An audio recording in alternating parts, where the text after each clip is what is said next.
கதை கேட்க தயாராயிட்டீங்களா? இன்றைக்கான வேதவசனத்தையும் கதையும் பார்ப்போமா?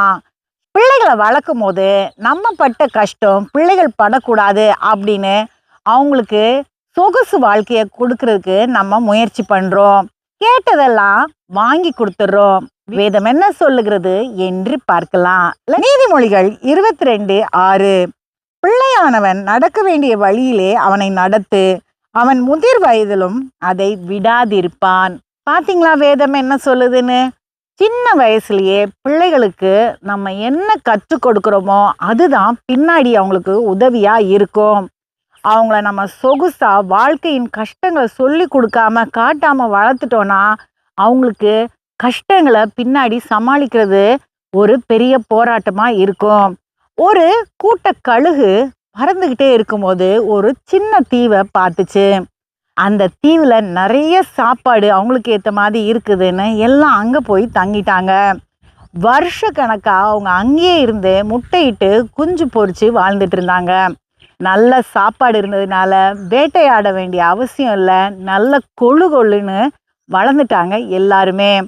கொழு கொழுன்னு மட்டும் இல்ல, சோம்பேறியாவும் இருந்தாங்க அடுத்தடுத்து வர்ற சந்ததிகள்.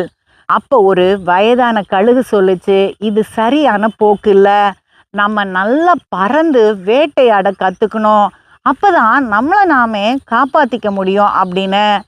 ஆனா இத பத்தி அதோடைய பிள்ளைங்களும் கவலைப்படல, பிள்ளைங்களுடைய பிள்ளைங்களும் கவலைப்படல.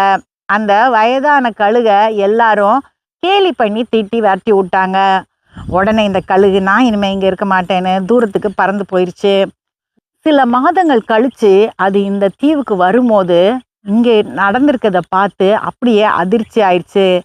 கழுகுகளுடைய எண்ணிக்கை குறைஞ்சிருந்தது. அதே மாதிரி இருந்த கழுகுகளும் காயப்பட்டு இல்லைன்னா ஊனமா இருந்தது. இது என்ன ஆச்சுன்னு கேட்டது. It ash what happen. அப்போ அங்க இருந்த கழுகுலாம் சொல்லுச்சு, ஒரு கப்பல் வந்துச்சு, அதுல புலி போன்ற சில மிருகங்களை கொண்டு வந்து இங்கே இறக்கி விட்டுட்டாங்க. அதுங்க எல்லாம் எங்களை வேட்டையாட ஆரம்பிச்சிருச்சு. எங்களால் எதிர்த்து போராட முடியல. அதனால நிறைய பேர் இறந்துட்டாங்க. இப்படி தான் வாழ்க்கையில் நம்ம சின்ன வயசுலேயே போராட சொல்லி கொடுக்கலனா பின்னாடி வாழ்க்கை கஷ்டப்பட வேண்டியது இருக்கும் நம்ம பிள்ளைங்க. அடுத்த கதையில் சந்திப்போம்.